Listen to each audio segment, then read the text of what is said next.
Hi everyone. We just want to give you a quick video walkthrough of um, kind of the updates to the prompt section.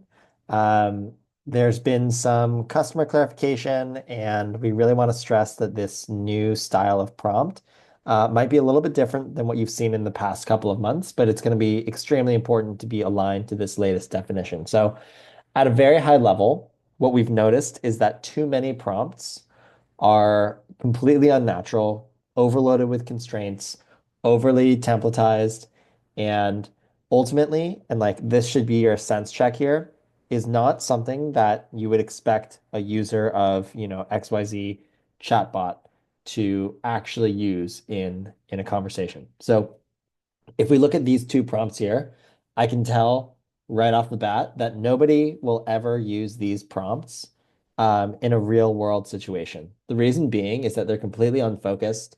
They're pretty unnatural. They give too much constraints.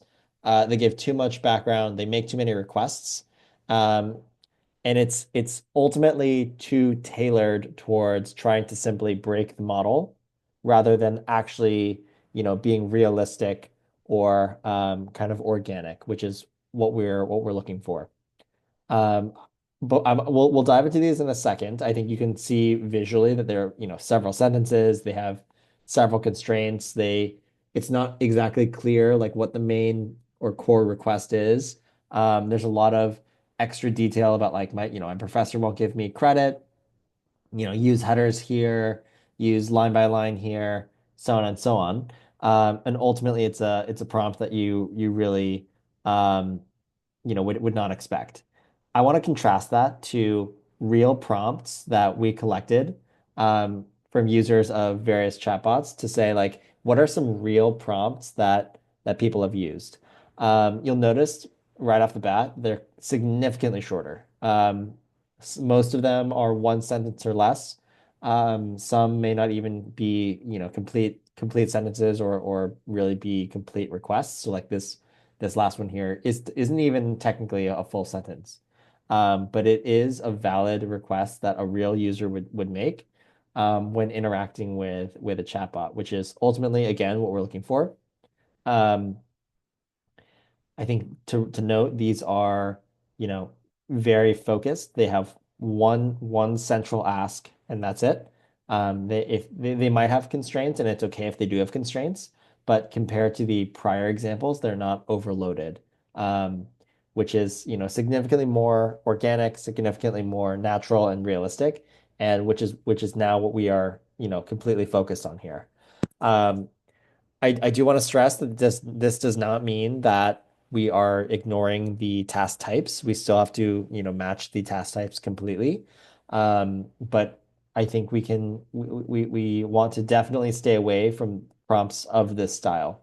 Um, I know what's probably popping into your mind right now is the question of like model deviation. As you've seen in I hope of other mentions in this course and the recent content from today. Um, it's not necessary to create the same situation where there's one response that makes a mistake here and the other one does not. We're still looking for, major minor errors in at least one response in 50% of the task. So depending on how many turns you have. Um, but it should be sufficient to create those deviations, at least how we're now defining deviation through prompts of this style.